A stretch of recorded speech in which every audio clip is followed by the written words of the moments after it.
A very good evening to you all and welcome to News Tonight here on UBC TV this Wednesday, the 15th day of October 2025. But first, let's have a look at what's making headlines at this hour.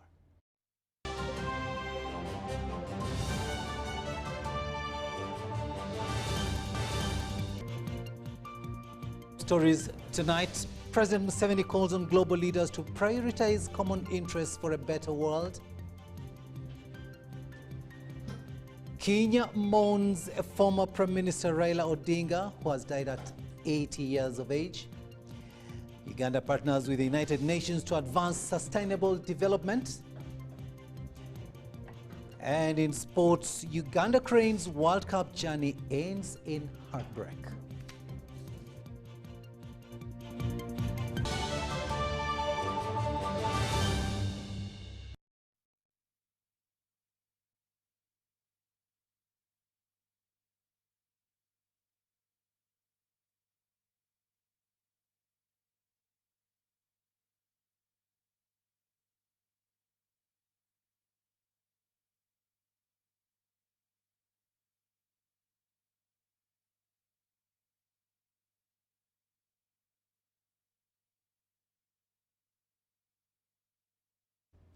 Hello there and welcome once again. We are coming to you live online and on air from Broadcasting House here on Nile Avenue. On sign language, it is Elizabeth Nakakoni and I am Rukidi Kiijjanangoma. We begin this bulletin in Terego, where all is set in Terego district ahead of President Yoweri Kaguta Museveni's campaign rally. After taking a day off the campaign trail on Wednesday, the president is expected to resume his campaign activities tomorrow, Thursday, starting with a rally in Terego district in the morning before proceeding to Yumbe district later in the day. We have more in this story. The president will be here to address the public and the campaign and present his manifesto, a summary of his manifesto to the people of Terego. On Thursday, 16th October 2025, all roads will be leading to Terego district to receive the President of the Republic of Uganda, also the NRM presidential candidate, General Yoweri Kaguta Museveni, as he campaigns in the area. I came to Terego today to have our last preparatory meeting, and people are now going to the field to continue with the mobilization because there were rumors that the dates had changed. There were those saboteurs who had told our people that His Excellency was supposed to come today or they have changed the date, but I want to re-emphasize that His Excellency Yoweri Kaguta Museveni will be here tomorrow in Terego, earliest 10 a.m., latest midday. The arrangements are going on very well.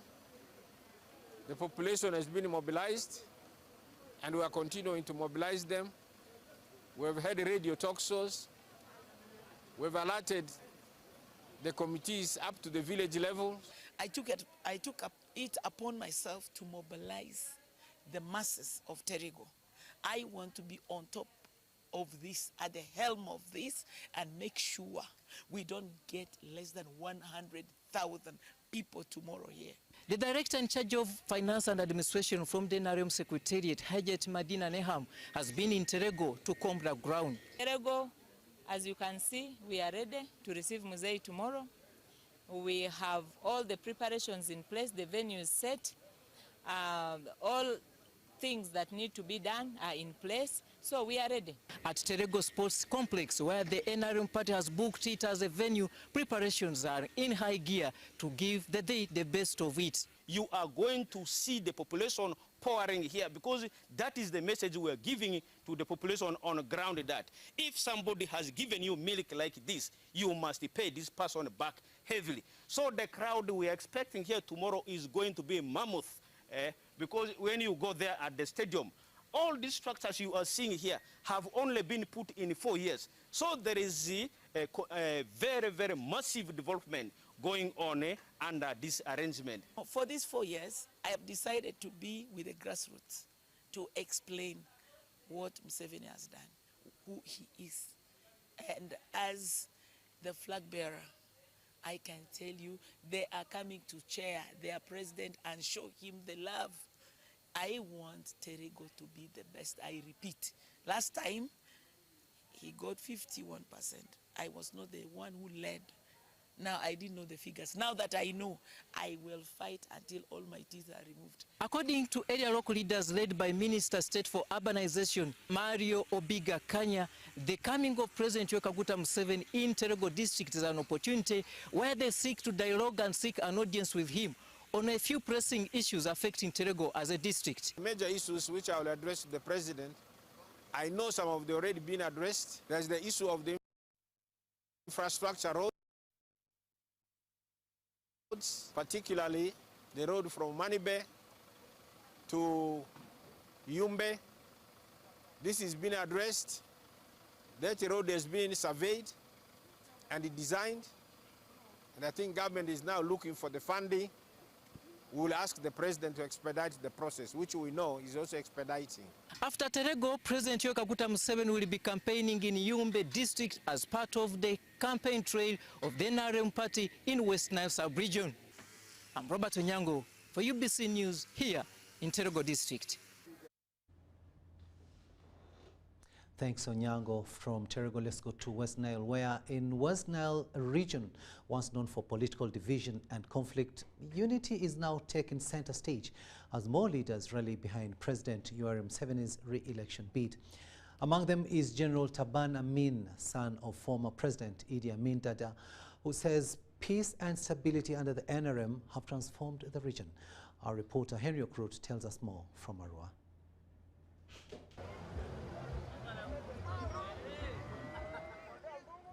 The air is thick with political flavor as a new wave of NRM support sweeps across West Nile.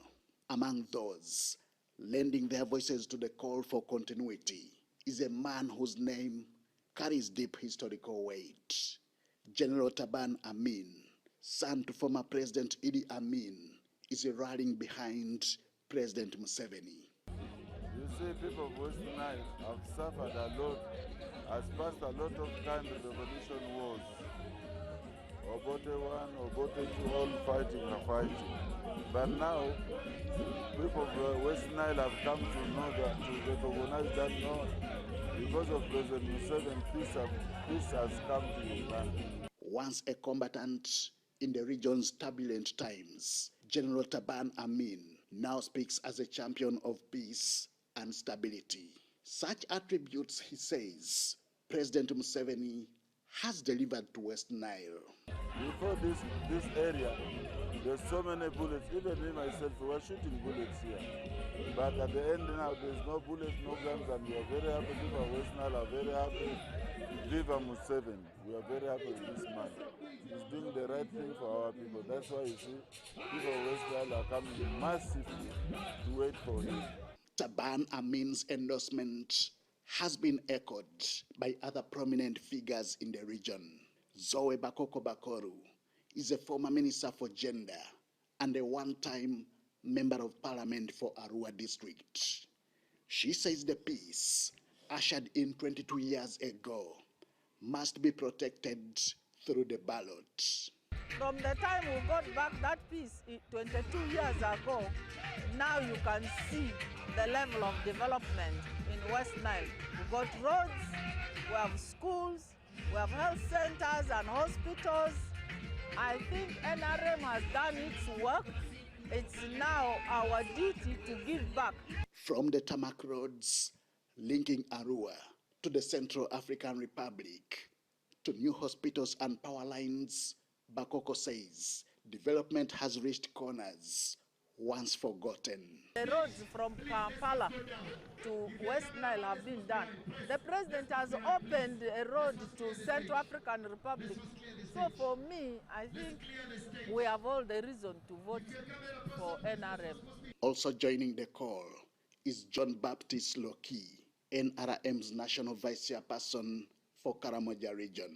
To him, the overwhelming support in West Nile reflects national confidence in President Museveni's leadership. So, and even the people of West Nile, we urge you to support Yoweri Kaguta Museveni because of the service delivery from health infrastructure, road infrastructure, schools infrastructure, water infrastructure, and all other infrastructure that has led to the transformation of West Nile sub-region. Once divided by history, now appears united by purpose, rallying behind a message of peace, stability, and continuity under President Yoweri Museveni. Henry Okrut, UBC.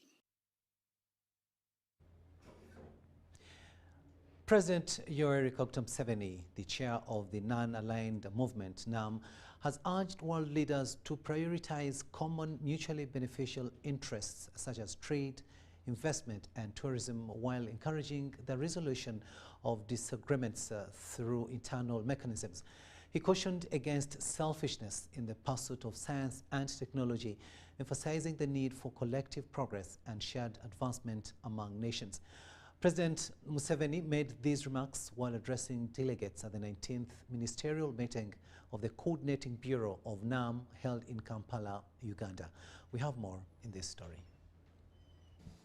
The 19th ministerial meeting of the Coordinating Bureau of the Non-Aligned Movement is happening here in Kampala. But the big question is, why is Africa, with a population of 1.5 billion people, still lagging behind, with a gross domestic product GDP of US$ 4 trillion. But this is too small. If the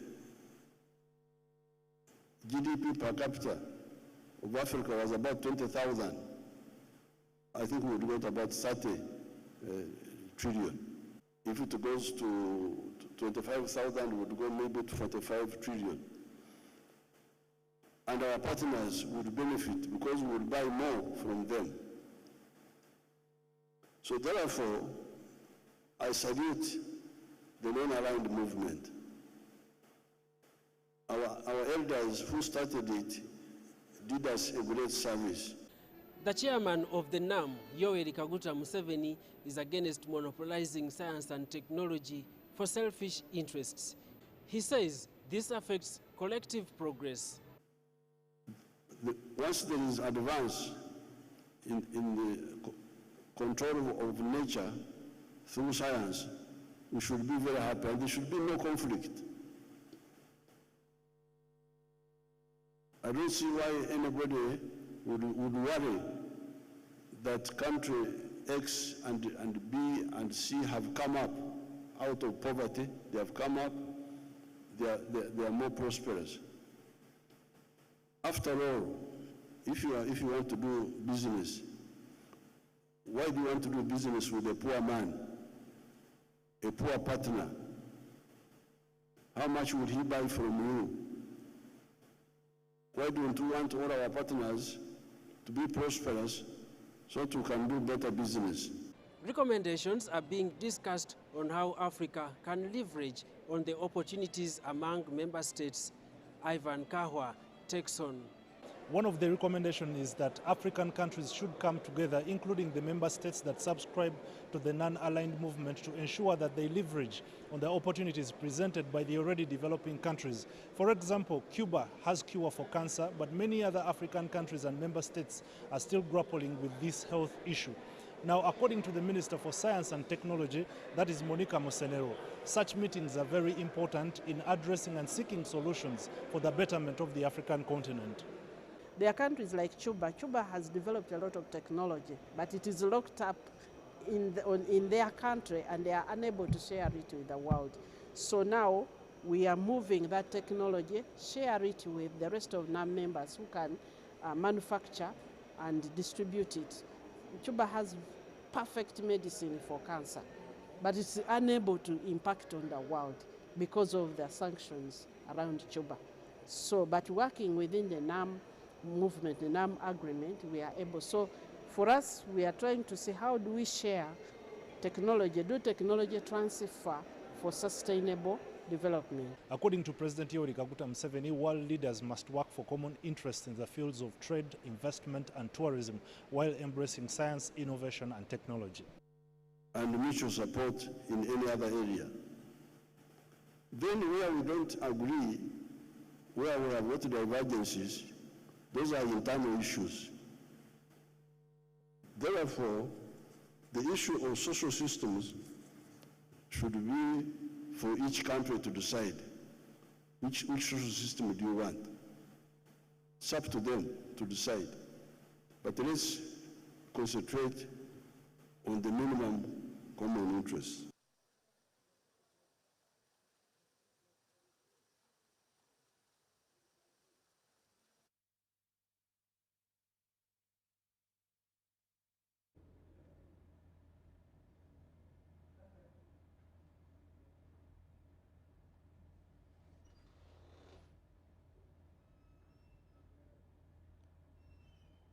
That was President Museveni ending that story there. Now we'll go to Kenya, and it's very sad news from that country, where Kenya and the world are mourning the death of Honorable Raila Amolo Odinga, a towering figure in Kenyan politics and one of Africa's most enduring political icons. A seasoned political mobilizer and statesman, Odinga ran for the presidency 5 times without success, yet remained a dominant force and a symbol of resilience in Kenya's political landscape. Often referred to as the kingpin of Kenyan politics, his influence spanned generations, as we hear from our reporter, Dennis Sigoa. Kenya is a nation in mourning following the passing this morning of Honorable Raila Odinga, the former Prime Minister and perennial presidential contender. The 80-year-old statesman passed away at Devamatha Hospital in Kerala, India, where he had been taken after collapsing during a morning walk. A hospital statement confirmed that he did not respond to resuscitation efforts. Upon receiving the sad news, President William Ruto of Kenya addressed the nation. Africa and the world mourn the passing on of a giant of democracy, a fearless freedom fighter, and a tireless warrior of good governance. Raila Amolo Odinga's name will forever be etched in the story of our republic, a story of struggle, sacrifice, courage, rule of law, hope, and of our pursuit for excellence. For decades, Raila dedicated his life to the pursuit of justice, equity, and freedom. He endured detention and persecution so that this nation might know and enjoy democracy. President William Samoei Ruto declared a 7-day mourning period during which national flags will fly at half-mast, describing Odinga's death as an immense and immeasurable loss. In honor of the Right Honorable Raila Amolo Odinga's extraordinary contribution to our nation, I have declared a 7-day period of national mourning, during which the national flag shall fly at half-mast across the Republic of Kenya and in all our missions abroad. Kenyan politicians and world leaders have been sending their condolences to the nation and to the Odinga family. The Lake Region Economic Bloc has received the distressing news of the passing on of the Right Honorable Raila Amolo Odinga with profound shock. A towering figure in the second liberation struggle, the father of devolution, the founder and the leader of the Orange Democratic Movement, Honorable Raila was a statesman par excellence. Tukisikia democracy, tunasikianga Raila Amolo Odinga. Tukisikia devolution, tunajua sauti yake iko pale. Na pia kwa mambo yote ya nchi yetu, Raila akiongea, tunasikianga we are well represented and we are feeling bad that it has come to an end. This morning, Kenya's parliament observed a minute of silence in his honor and scheduled a special sitting tomorrow on Thursday for lawmakers to pay tribute. Born on January 7, 1945, in Kisumu, a city on the shores of Lake Victoria, Raila Odinga was the son of Jaramogi Oginga Odinga, Kenya's first vice president. Over the years, his supporters christened him many names: Baba, which meant father, Agwambo, act of God, and Tinga, a tractor, drawing from his party symbol in the 1997 elections. Odinga was widely regarded as a master strategist, a mass mobilizer, and a crowd puller, a leader whose ability to connect deeply with ordinary people defined his political journey. Dennis Sigoa for UBC News in Nairobi, Kenya. Still with news pertaining to the passing on of Honorable Raila Odinga. Now, he ran 5 times, shook hands with 4 presidents, and changed a nation without ever ruling Kenya. Now, this is the story of Raila Odinga, the king who never reigned, who passed away on the 15th of October 2025. A towering figure in Kenyan politics for over 4 decades, Odinga embodied resilience, reform, and an unshakable belief in democracy. Now, despite contesting the presidency 5 times without success, he remained one of the most influential opposition leaders in Africa. Take a watch. God be with you till we meet again. By his counsels guide uphold you. With his sheep securely fold you. God be with you till we meet again.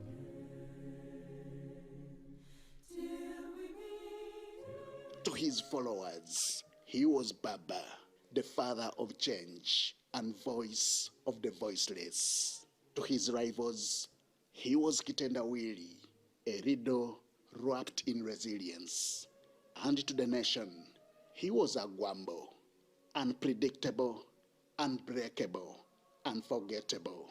When they call you Baba and someone sets the homestead on fire, does Baba join the burning of the homestead just because it looks like exciting, or does Baba help to put out the fire? God be with you till we meet again. Raila Odinga, a king who never ruled.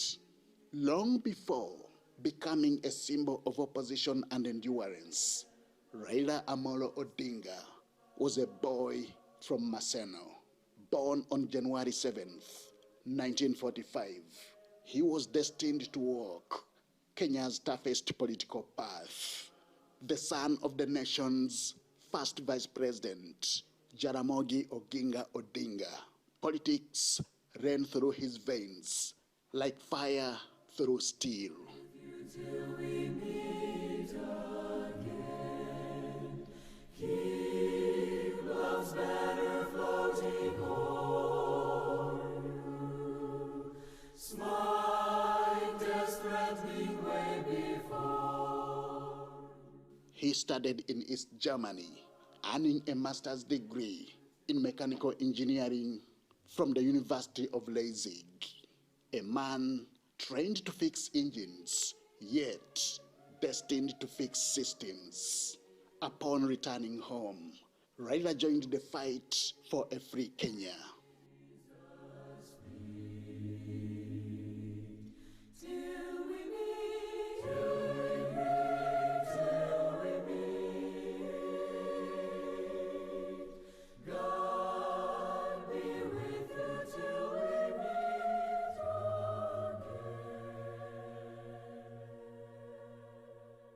By 1982, his name was spoken in fear and admiration. Accused of involvement in a failed coup against President Daniel Arap Moi, he spent nearly a decade in prison. When he walked free, Kenya had changed, and so had Raila. He joined the Forum for Restoration of Democracy, later forming the National Development Party, beginning a journey that would reshape Kenya's political landscape. God be with you till we meet again. By his counsels guide uphold you. With his sheep securely fold you. God be with you till we meet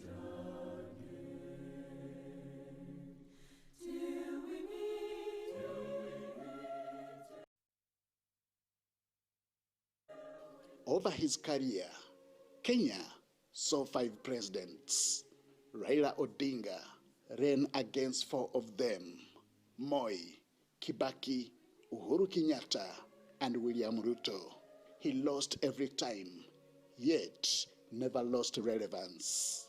There is a lot for us, especially Ugandan opposition, to learn from the late Raila Odinga as a Pan-Africanist, as a statesman in Kenya, as an encyclopedia of politics in Kenya.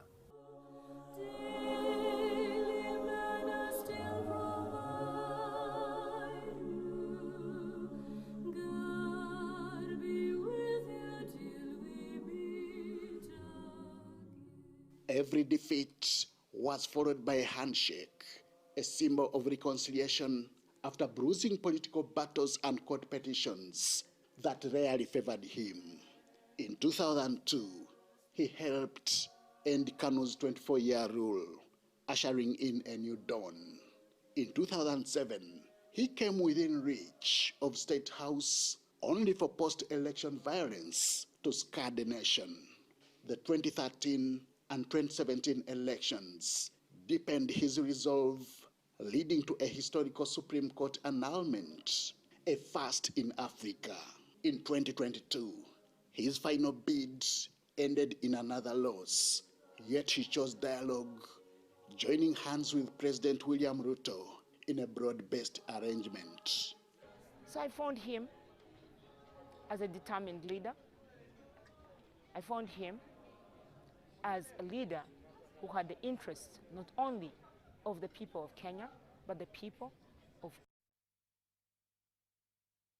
East Africa and Africans. Previously, he had served as Kenya's first prime minister under a unity government, guiding the nation through fragile peace. Under his watch, Kenya adopted the 2010 Constitution, ushering in devolution and freedoms that many now take for granted.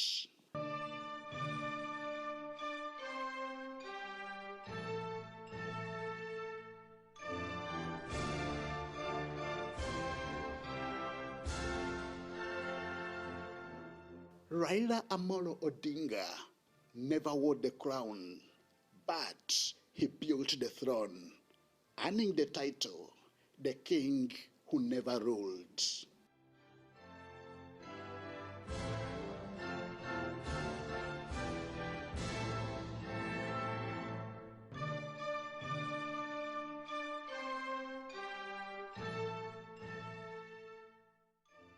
Analysts often described him as the president Kenya never had, yet perhaps the one it needed most.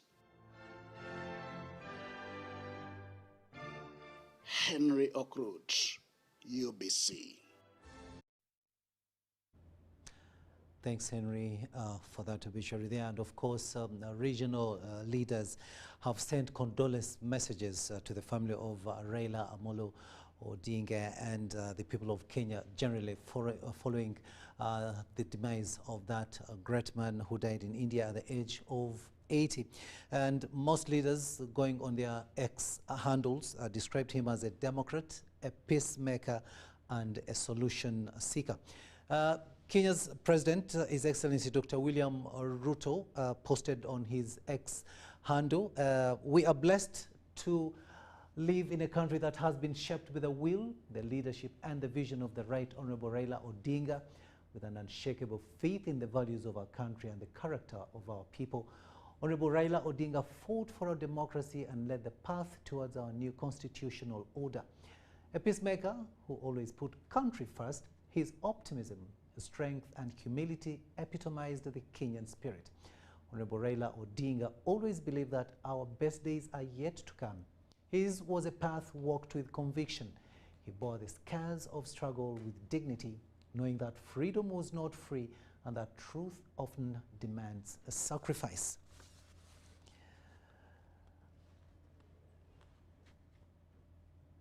That was the message from the Kenyan president. And we've also got a message from the president of Tanzania, Her Excellency Samia Suluhu, who posted on her X handle saying, "I have received with deep sorrow the news of the death of His Excellency Raila Amolo Odinga, and the message was in Kiswahili, but we translated into English. We have lost a brilliant leader, a global African, a peace-loving and solution seeker whose influence and love were not only in Kenya, but God to grant them patience, comfort and faith during this period. And may the soul of our beloved, His Excellency Raila Amolo Odinga, rest in peace. Yes, those are some, but also we've got a message, and this was from Uganda's the Minister for East African Affairs, Honorable Rebecca Alitwala Kadaga, who also posted on her X handle saying, condolences to Mrs.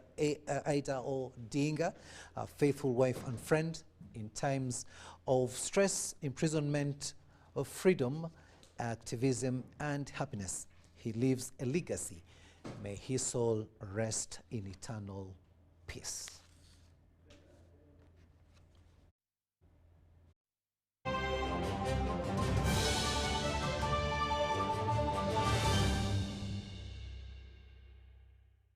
With Momo, you have the power to pay for shopping more easily using your phone. Dial *165*3# or scan to download Momo app and pay for anything. No hassle for change. And even better, if you run out of money while paying, you can simply add core with Momo Advance. That's Momo.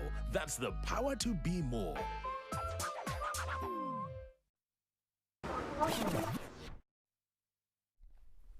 Coffee Spirit, Simba Gin. Coffee Spirit, Simba Gin.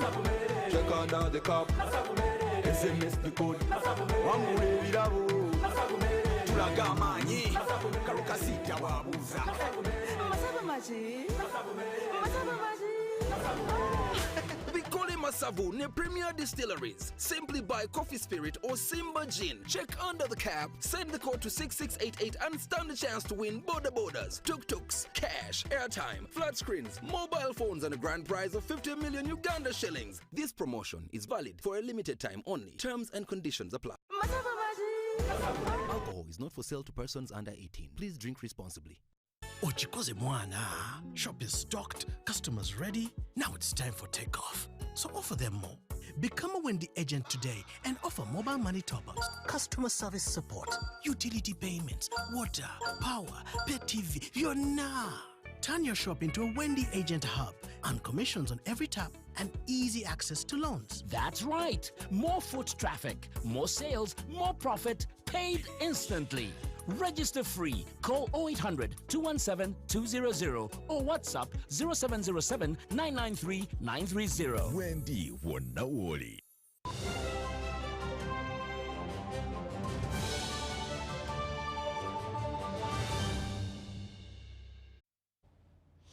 Welcome back from that break, and this is News Tonight here on UBC TV. From Kenya, let's return to our beloved country, Uganda, and we go to Butaleja, where presidential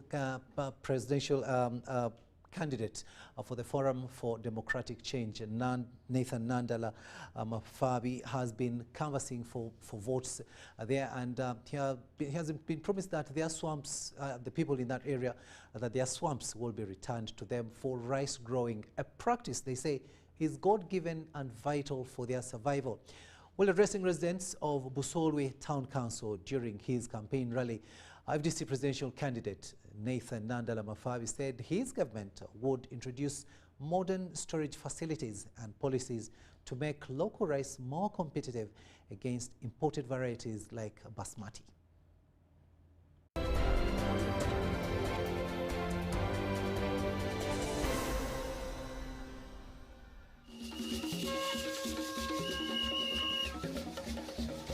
Forum for Democratic Change presidential candidate Nathan Nandala Mafabi received a warm welcome in Busolwe as he arrived for his campaign rally. Mafabi's campaign convoy from Mbale navigated dusty and dilapidated road, whose residents at Namaji Trading Center lamented has long been overdue for construction, affecting the transportation of goods to markets. Lutukosa naddala abalimi kuba tulima ku muceere ng'ate omuceere gwaffe tugujja wano okugenda Embaale kyokka ng'oluguudo lwe gugenderako transport batujjako ssente nnyingi ng'ate oluguudo lufu kati tusaba gavumenti etuyambe abantu bang'una okufiira ku luguudo luno lw'embeera ehina embi kulima omutyere bizinesi yayo totono olw'endima y'omutyere embeera y'oluguudo abatusi bajjahola hina kutugulaho. Mafabi pledged to tarmac the road and reconstruct the broken bridge connecting Butaleja to Tororo if elected president.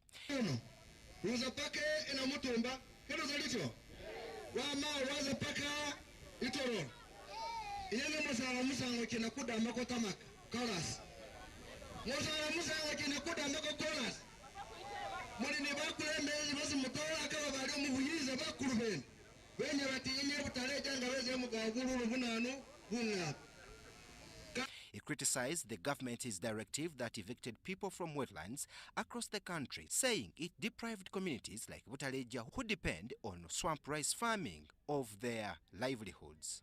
Mafabi said the eviction has led to a rise in rice prices and vowed to return the swamps to the people, calling them God-given resources. Buri kintu cy'ekitundu kijja kuba cy'ekitundu teri agenda kubagoba mu bisenyi teri agenda kubajjako bizinesi zammwe kuba twagala mulime omusenyi mufune ekyokulya amutune mubere neki n'esente musawo. He further expressed disappointment over the government's decision to waive taxes on imported rice such as basmati, promising instead to introduce measures that would make Ugandan rice competitive on both local and regional markets.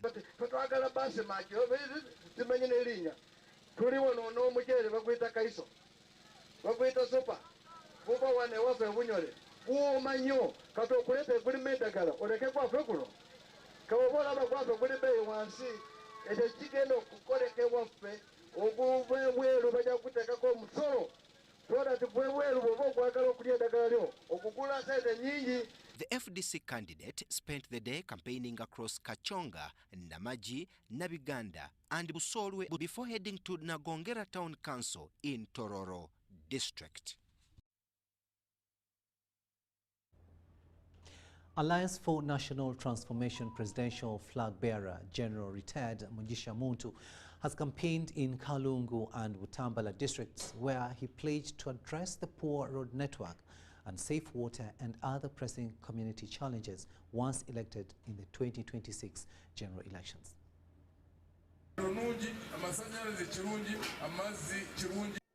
News of the death of Kenya's former Prime Minister, Raila Amolo Odinga, reached General Mugisha Muntu as he began his campaign trail in the districts of Kalungu and Butambala. Nationalist Honorable Raila Odinga has passed on. We wish his family condolences that God takes care of them. Odinga has been on the front line of politics in Kenya for a long time.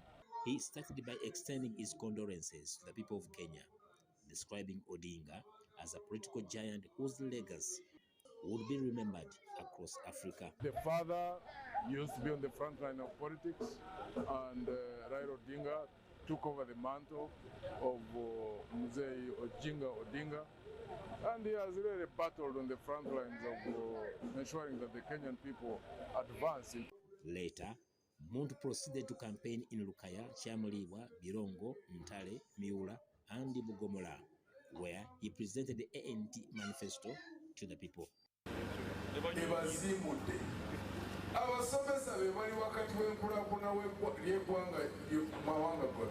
When he arrived in Chamulibwa, residents complained of lack of clean water in their community.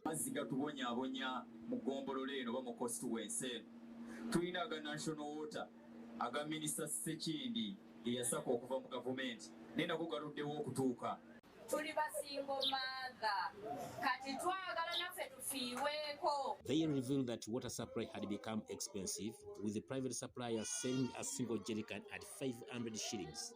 Yet the roads in the area remain in the poor state. I understand water provision, the piped water, is managed by a private company, I understand called Umbrella. I understand they buy, I asked and they told me they buy a jerrycan of water at 500, that's quite expensive. Muntu promised to extend affordable tap water to the community and improve infrastructure if elected in 2026.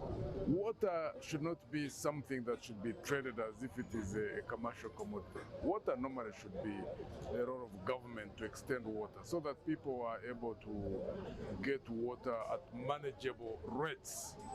Water should be really a service. He also addressed issues of local security, urging the security personnel to treat residents with dignity and fairness. From Kalungu, Muntu proceeded to Butambala district, where supporters had gathered in anticipation of his arrival.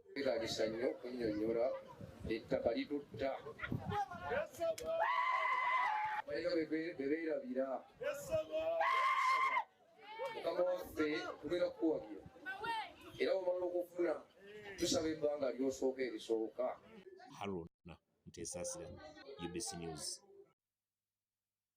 National Unity Platform NUP presidential candidate and party president Robert Kyagulanyi Ssentamu has promised residents of Manafwa and Namisindwa districts improved infrastructure and better social services if elected president. While addressing rallies in the two districts, Kyagulanyi pledged to ensure good schools with well-paid teachers, modern hospitals, modern roads, a standard gauge railway and affordable water and electricity distribution across the country.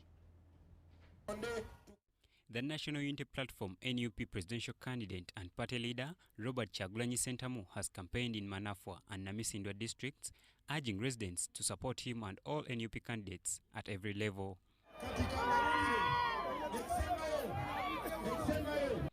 During his journey, Kyagulanyi made several stopovers, including in Nakupa town, where he addressed enthusiastic supporters. He called on Ugandans to vote for NUP to enable his government to deliver modern infrastructure, quality education, and free schooling for all students. In his remarks, he also praised the late Honorable Raila Odinga, the former Prime Minister of Kenya, describing him as a great African leader who inspired democratic change. At Butiru Playground in Butiru Sub-County, Manafwa District, local leaders led by Honorable John Nambeshe shared with Kyagulanyi the challenges faced by coffee and Cavendish banana farmers, including lack of access to markets and cooperative support. Kyagulanyi responded by assuring the Masaba people that his government would revive cooperatives to empower farmers and small businesses, restore agricultural value chains, and strengthen the rural economy. Organizing security, making sure everybody else is safe. He added that under his leadership, every sub-county would have a well-equipped hospital, modern schools, standard roads and railway, reliable water and electricity distribution at low cost. I want to tell you this road can be tarmac and it will be tarmac. Later, Kyagulanyi proceeded to Namisindwa district, where he delivered a similar message, promising all Ugandans equal opportunities and a fair service delivery under his government. Joseph Chigozigola, Jamil Sekaja for UBC. The government chief whip and NRM national vice chairperson for Northern Uganda, Hamson Obua, has dismissed claims by some party members that the NRM granted permission to its primary election losers to contest as independents in the forthcoming general elections. While addressing journalists in Arua alongside the party's Secretary General Richard Todwong, Obua clarified that during the Monday meeting between President Yoweri Museveni and those who lost in the NRM primaries, it was resolved that no loser should contest as an independent. The government chief whip, Dennis Hamson Obua, has addressed the media, emphasizing that no independent candidate was endorsed by either the president or the party leadership. Without naming individuals, Obua revealed that some party members voluntarily stepped down in favor of the official party flag bearers. He cited an example from Koboko district, where 22 NRM members who had initially decided to contest as independents in the West Nile region withdrew in favor of the party flag bearers. Because this matter was discussed in the NRM SEC and a decision was taken that the NRM needs to reach out and persuade and appeal to its members who participated in the recent NRM primaries but lost and are considering to come back and contest as independent candidates to reconsider their position such that they do not contest as independents. Because when they contest as independents, we run the risk of dividing the solid support of the NRM. The chief whip further questioned independent candidates against using NRM party symbols, stressing that although the law does not bar incumbents from contesting as independents, they cease to use the party symbols or identify as NRM candidates once they take that path. Because the symbol of NRM is the bus, and the bus can only be used by a designated and unelected candidate of NRM that will go through the due processes of getting the stamp from the NRM Secretariat, getting an introductory letter from the NRM Secretariat. So that sign, that symbol of the bus, is only designated for the NRM candidates. On his part, the NRM Secretary General Richard Todwong echoed a similar call for discipline and respect towards the official endorsed party flag bearers. There were tribunals that were set to listen to all complaints and petitions. Tribunals gave their reports, and therefore we gave list of those who qualified to be flag bearers. Now, if the party has reached that level, that they are now flag bearers, well knowing that there were internal struggles among our members, then you as a member of the party, you must now listen to the party call that everybody must now rally support behind flag bearers, regardless of your personal differences with such a flag bearer. And that is what we're trying to help. And I'm sure that was in the spirit of which the president called them for a meeting, and he guided them in that same direction. Todwong also revealed that the ongoing NRM campaigns across the Lango sub-region and West Nile have so far received an excellent reception from supporters. Thank you.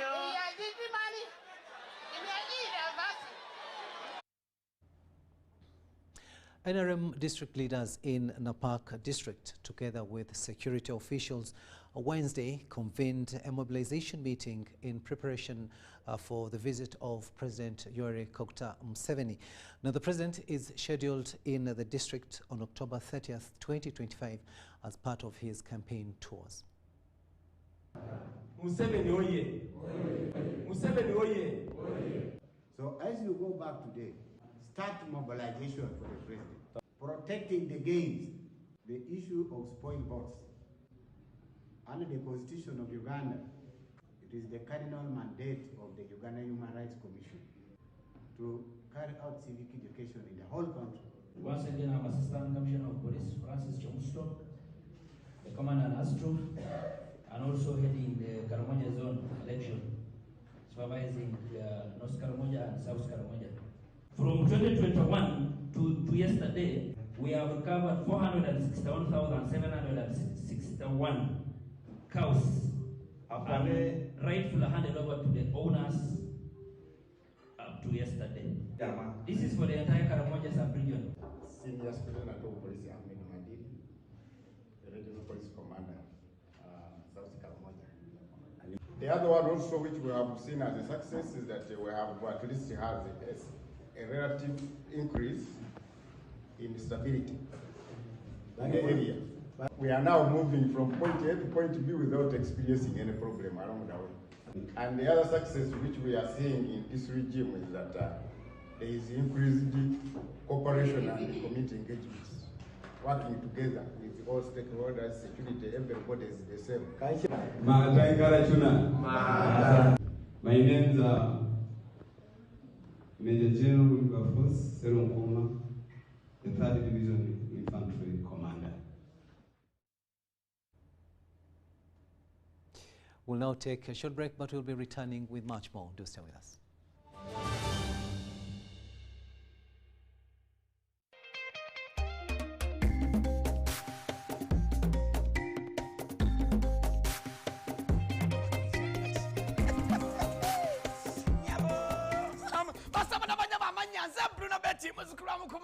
Natera nga nyingiro ne banafa ba MTN wanji MTN walololo mutende gamba ki to get the power to win njagala ofune eryanyi nyo ofune eryanyi okuwangula ogenda kuwangula otya ngenda kubanga obukadde 10 buli wiki wanti ngenda kubanga kukwasa obukadde 10 buli wiki ku simu ye nyinyi kyabonkala kimu kyokka line ya MTN bana beka buli ogenda okusasula ekintu kyonna ogenda okusasula ntakozesa momo obulira buli ogenda okusasula ngenda kyosasula kyonna kozesa momo oyinza okuga ngenda kwewola kasente kozesa momo wanti ogenda kuinvestinga kozesa momo abwe MTN we jamanyi nekwa obukadde 10 buli wiki wala kastenyo bimala bwe pala wentandika ngamba kiye kiriwo wanje nenkwata ku masimu ngamba halo walirudawa tenze tirinyi halo walirudawa zende guru halo walirudawa ndi mutukula halo oliwa ndi mwanange ndi wano mu office ntudde nyiga ma computer nenkuta awa namwe kasana benesi okubelanga mwana wote koze ebintu n'amanga epeyinze ebolowinze investinze ngekozesa momo. Remember to dial star 165 # or use the momo app to borrow, to pay, to invest, and you could stand a chance to win 10 million weekly.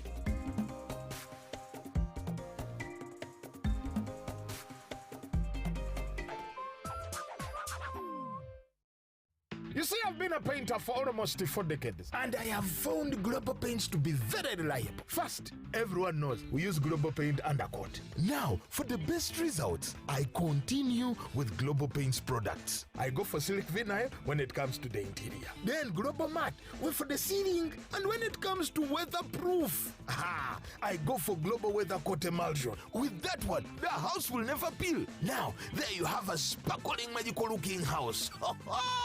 And then the client is very happy. He recommends me to another person who recommends me to another person who recommended me to come and do the advert. Global Paint, a reliable product. Step into a world of excellence, comfort, and pride with Royal Foam Furniture, crafted to perfection right here in Uganda. We bring you state-of-the-art living room furniture and bedding products at affordable prices. Our wide variety of mattresses include orthopedic, pillow top, spring mattresses suitable for institutions like hotels, and many others for home comfort. With every piece telling a story of royal excellence, our products are built with the highest quality materials made to last. Experience royalty with Royal Foam Furniture, proudly made in Uganda, so buy Uganda and build Uganda. Visit our showrooms at Ginger Road, Chambogo Junction, Bukota Chisasi Road, and on Victoria Mall, Entebbe, on the first floor. When you want to relax your body and refresh your mind, welcome to Hotel La Confidential, Aroa's premier destination for luxury and comfort. The only hotel in Aroa City offering a serene atmosphere, breathtaking scenery. Come and discover our exclusive wellness club with packages that include a fully equipped gym, a rejuvenating sauna, steam bath, and a great sky blue swimming pool. For events, our state-of-art conference halls and versatile event spaces are perfect for hosting shows, wedding receptions, birthdays, and more. Come and enjoy our cinema hall and unisex saloon, all designed to meet your entertainment and grooming needs. Bring your family and let your kids splash around in our beautiful kids water park. We are located on Aroa Pakwachi Highway in the heart of Aroa City. Don't wait. Visit us on www.hotelconfidential.com or call us on 0761 688 181.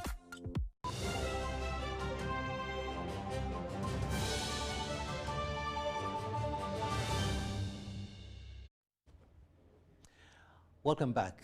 Now, the Prime Minister of Uganda, Robina Nabbanja, has pledged Uganda's commitment to continue collaborating with the United Nations towards achieving Uganda's development plans.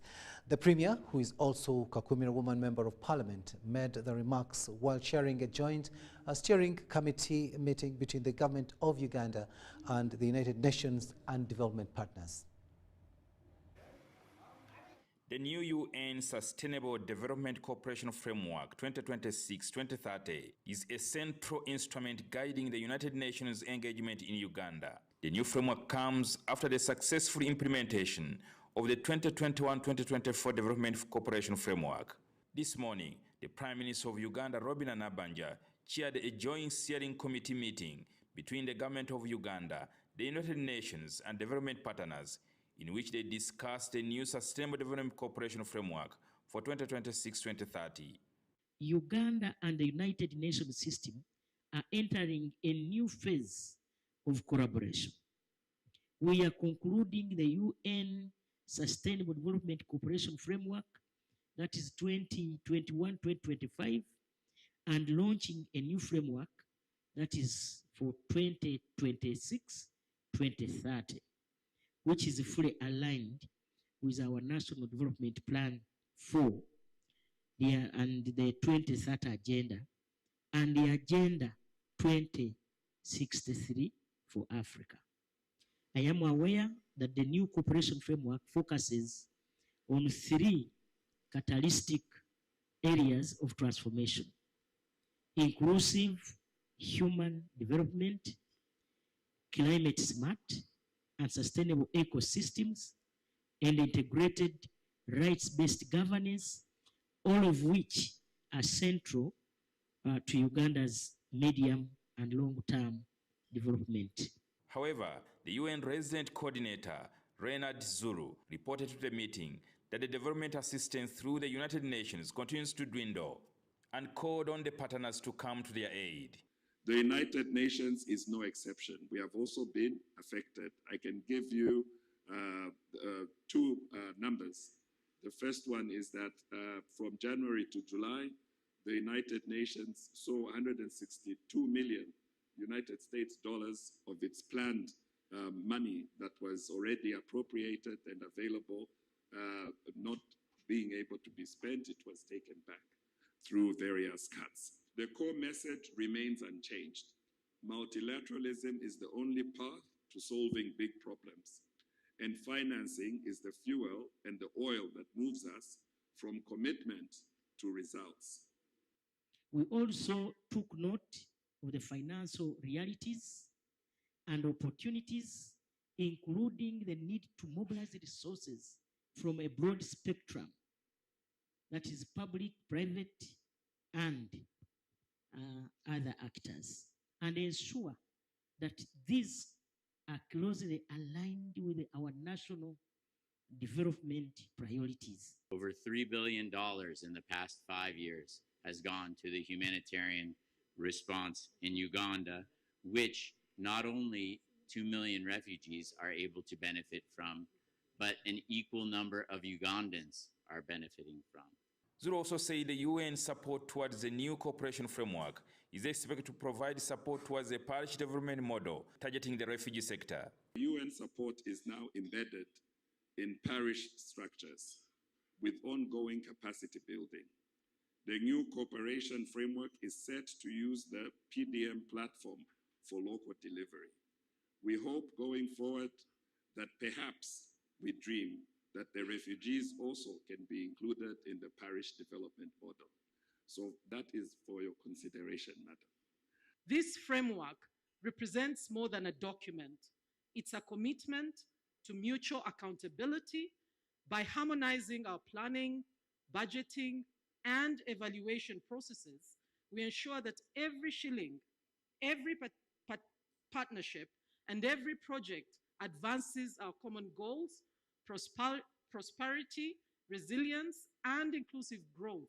In a new framework, the Ministry of Gender, Labour and Social Development intends also to focus on vulnerable communities, including children with disabilities.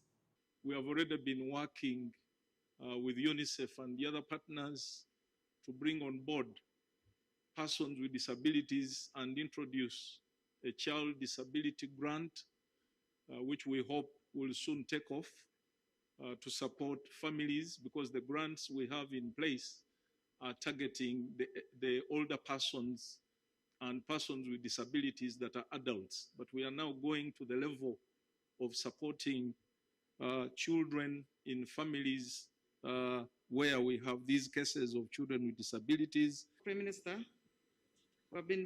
we have gotten a report from the academia and the caregivers of children that we need now to take more interest in children, especially in early childhood development. The elderly persons, not many people know about their needs. and a person with disabilities. That want to put a lot of interest in that. Partners agreed to prioritize the collective action in areas where government leadership and UN comparative advantage can most effectively accelerate Uganda's transformation. Humanitarian funding remains insufficient. We therefore reaffirm our support for Uganda's National Development Plan.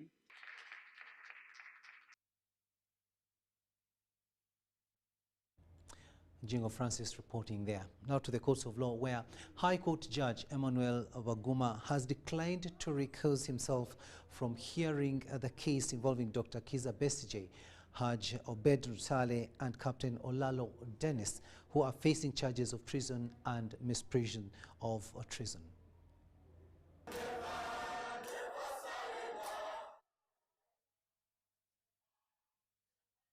High Court Judge Emmanuel Baguma has declined to recuse himself from hearing the case involving Dr. Kizza Besigye and emphasized that the High Court Criminal Division is competent to hear cases of this nature, adding that there is no record showing that the case was ever referred to the International Crimes Division Court. On the issue of alleged bias, the judge noted that the accused have failed to present any supporting evidence. He further clarified that the refusal to grant the accused bail cannot be a proof of bias, as bail decisions fall within the court's discretion. But the fact is, my lord, what is not in dispute is that it's open before the Judicial Service Commission. I mean, there's Judicial Service Commission. It's not in dispute. Regarding alleged errors in Captain Olao Dennis's rank and force number, Judge Baguma said the issues will be addressed during the scheduling and hearing of the case. That this court agrees with the prosecution that there is nothing to interpret and therefore to refer, and as such, dismiss this application. Dr. Kizza Besigye, Haj Obed Rutale and Captain Olalo Dennis appeared in court this Wednesday after being brought from Nuzela government prison. During the previous court sitting, Dr. Kizza Besigye had requested the trial judge to step aside, citing alleged bias and incompetence. He also urged that the court lacked jurisdictions. Captain Olalo Dennis challenged the accuracy of his rank and force number on the charge sheet, claiming that the person described was not him and called for the dismissal of the case. The prosecution legal team, led by senior state attorneys Thomas Jatiko and Richard Ibiri Vumbuka, opposed all the defense's submissions.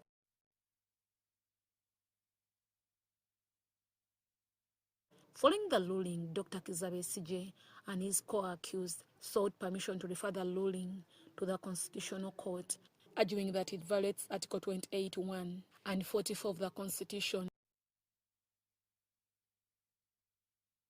relating to fair hearing and non-derogable rights. The prosecution opposed the request, arguing that it was an attempt to waste court time, noting there was no need for constitutional question arising from the ruling.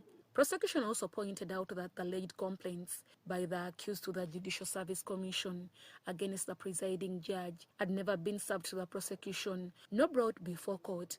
Judge Emmanuel Baguma set 6 November 2025 to give a ruling over this issue. The accused were further remanded to Ruzira government prison. Deborah Namamonde, Viola Nansubuga, UBC News. Uganda and Japan are to enhance investment protection environments between the two countries to create and attract both domestic and foreign investors. This commitment was made by the Japan's ambassador to Uganda, His Excellency Sasayama Takuya, and the head of State House Investors Protection Unit, Colonel Edith Nakalema, whom she visited with a delegation from Japan at the unit's headquarters in Kampala. Uganda continues to boast of Japanese unwavering support, evident in several mega projects such as the Japan-funded Kampala flyover project by JICA, alongside other key infrastructure developments, supplementary grants, and emergency assistance initiatives. We thank the government of Japan for the support towards the construction of the spectacular and modern bridge across the Nile in Jinja. On Wednesday afternoon, during a meeting where the head of the State House Investors Protection Unit, Colonel Edith Nakalema, hosted Japanese ambassador to Uganda, His Excellency Sasayama Takuya, alongside a delegation of Japanese investors. The ambassador pledged to further strengthen the cordial relations between Uganda and Japan. This year, I visited this investment protection office to introduce more Japanese investors who are interested in coming to Uganda. And Ambassador Sasayama also revealed the plans to support Ugandan tech startups and green energy initiatives to foster sustainable development. Yes, there are already some concrete ideas. I want to follow them up and make it concrete. Some of appointment already has been made before the end of this year and maybe more next year. The head of the State House Investors Protection Unit, Colonel Edith Nakalema, highlighted the growing volumes of trade between Uganda and Japan. In 2024, Uganda imported about 449 million United States dollars worth of goods from Japan. Such a huge amount of money. Colonel Edith Nakalema reaffirmed the unity's commitment to addressing investment-related disputes and eliminating bureaucratic bottlenecks that may hinder foreign investment in Uganda. Anyone adding value to our country's economic development, His Excellency President Yoweri Kaguta Museveni commanded us to ensure that there are no delays in the process of investing in Uganda. And we are seeing great improvement in the speed at which agencies are handling investors. So what we do is to coordinate with agencies and ensure that investors are not suffering from unnecessary delays or are not diverted by the corrupt or the wrong elements. The two pledged to enhance investment protection frameworks to create a more favorable environment for investors from both countries. Amwaiva Njuko and Stephen Kalisia for UBC. Now, Uganda has launched phase 2 of the digital hygiene quest, helping schools teach hand washing using technology and new stations. The launch was backed by Hajat Safina Msene, Primary Healthcare Commissioner, and Honorable Florence Nambozo Wamala, Minister of State for Karamoja Affairs. This phase 2 of the digital hygiene quest will expand to more schools in districts like Gulu, Lira, Isinjiro, Kampala and Sironko. Through this partnership, schools benefited from the construction of 1,500 permanent hand washing facilities, ensuring that learners and teachers have access to clean water and Dettol soap throughout the day. A key feature is a chatbot that helps teachers plan lessons, take attendance and monitor hand washing. The government of Uganda pledges to continue supporting initiatives like this, which contribute directly to sustainable development goals 3, good health and well-being, sustainable development goal 6, clean water and sanitation. We also encourage district leaders, if any are present in this room, and education officers to sustain these efforts to ensure that hand washing facilities remain functional, that teachers continue using the guide materials. The Commissioner of Primary Health Care, Hajat Safina Musene, says the chatbot sends real-time data to schools and health officials, helping track and improve hygiene habits faster. Schools can now record attendance, reports on hygienic issues, and even purchase UN Dettol soap directly at factory price and ensuring consistency and affordability. Officials hope this program makes hand washing a daily habit, keeping children healthy and in school. Every child is safe from preventable hygiene-related illness. It should be every child's right. Every child should know that having clean hands is something that I must be having, and this is what we push for. The initiative is supported by Rect's Dettol brand and developed by an AI lab.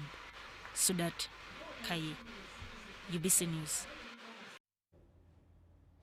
The Microfinance Support Center has taken a significant step in expanding financial inclusion through Islamic financing. In Lira City, the center has conducted the first ever Islamic finance training for clients in the sub-regions of Lango, Acholi and West Nile.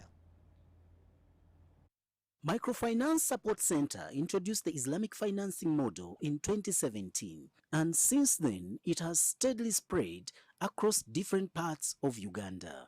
This mass training in Lira City now brings together participants from West Nile, Acholi and Lango, further deepening financial inclusion. This is going to move across the region. From here we will be moving to the West Nile, and then from the West Nile we'll go to Karamoja sub-region. And at the end of the day, we want to be sure that customers best appreciate what the principles of Islamic financing and also be in position to benefit from the advantages that come with this kind of package. The training is part of MSC's broader strategy to build vibrant community financial institutions aimed at creating jobs, building wealth and promoting household socio-economic transformation. We are saying that Islamic financing is not only for the Muslim community, it's for everyone, but it's a financing that is based on the principles of Sharia, that is Islamic commercial law. Among the biggest ongoing initiatives in the region is the Local Economic Growth Support Program, which focuses on agro-machinery and onward lending. The integration of Islamic financing strengthens MSC's efforts to empower the active poor, leaving no one behind. I'm very happy because I'm one of the beneficiaries.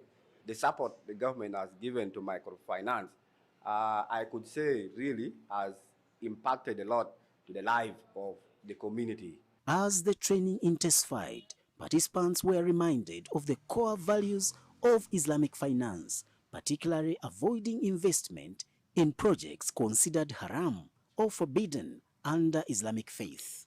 On the ground, we have our teams that are able to guide the clients from time to time to ensure that they follow the principles of Sharia. Islam says if you give somebody 100,000 to invest in business, at the end of the day, that person should be able to give you back 100,000, not to give you back maybe 110,000. It means you have not helped that person, but you have burdened him. That person will be working for you. Regional leaders say such programs not only build financial discipline, but also complement other government initiatives. We are aware government gave us a myoga that enterprises, businesses have been boosted up. They are now better. They can come together as enterprises, as circles that were in this, borrow this money and pay it and continue to prosper. Women who attended the training expressed gratitude to the NRM government. We are encouraged, we were empowered. We go everywhere where we want to go. We do our business internationally. Over 90 groups participated in the training. For many, this marks a shift from conventional banking systems toward faith-based and ethical financing. Chris.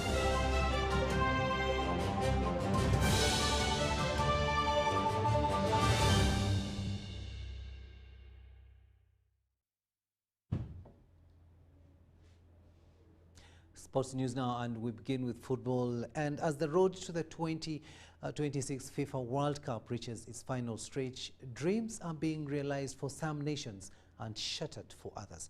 In Africa, Uganda's hopes of making its first ever World Cup appearance have come to a disappointing end. Our sports reporter Ngabo Ebon looks at what went wrong and which countries have already booked their place on football's biggest stage. Here, he'll go into double figures for this campaign. Amora, he has a 10th goal in qualifying. Uganda's journey to the 2026 FIFA World Cup has officially ended, marking yet another missed opportunity for the national team. Despite moments of promise, the Cranes fell short after a starring of inconsistent performances in the qualifiers. Very good pressure. Desse Mukwala charging through. Desse! Mukwala scoring his very first World Cup qualifiers goal. Football analysts point to lack of experience, poor finishing, and tactical errors to crucial moments issues that have haunted Uganda in previous campaigns. Just wide from Samu Gabi.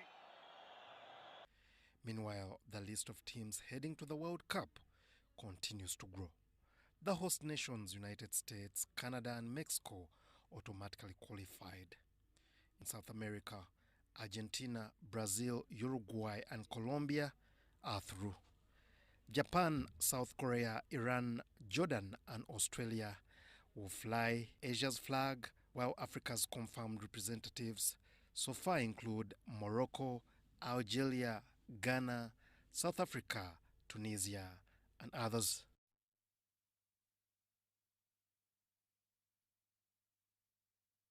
And finally, to athletics, where Uganda's running sensation Jacob Kiplimo has returned from the United States, where on the occasion of his second marathon major, won the Chicago Marathon in a new national record time of 2 hours, 2 minutes and 23 seconds.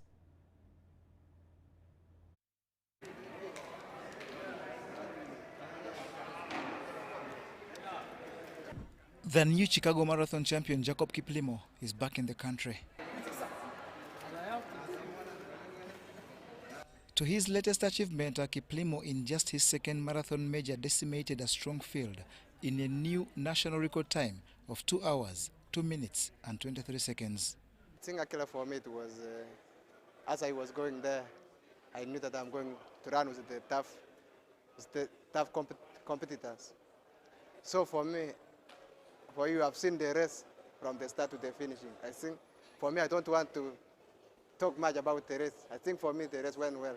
Kiplimo, who made his breakthrough during the 2017 World Cross Country Championship, announced his departure from track events with focus on the marathons and, in the interim, his title defense of the World Cross Country Championship early next year. I think about now I'm going to relax. Then there is World Cross Country Championship. I have to go and defend my title. But for now, I'm just going to relax first. I will not be back again in track. My last, I think it's maybe cross country.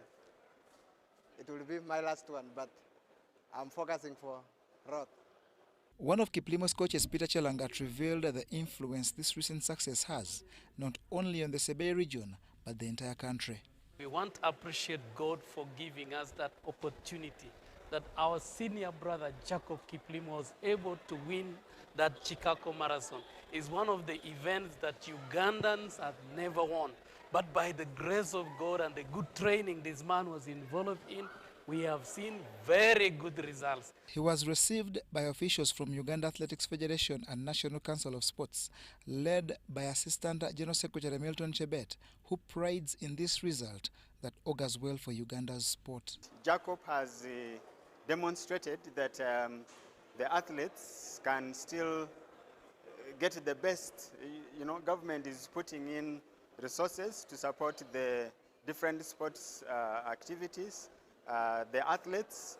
So when you go out there, you know you carry the aspirations of the country, and that is what Akila Jacob did when he was running. He knew he's running for Uganda, and so this is where the government actually puts in more effort when we see such results. Since his breakthrough in 2017, Kiplimo focused on track events and registered success. But his curriculum vitae is made better by excellence on the road and in the cross-country, in which he boasts several records. Congratulations, Jacob Kiplimo. And that brings us to the end of this news bulletin here on UBC TV.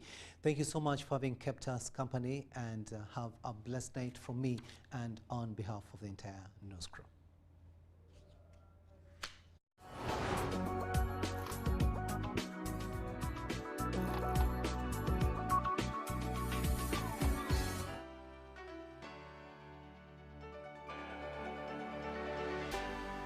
UBC, inspiring Uganda.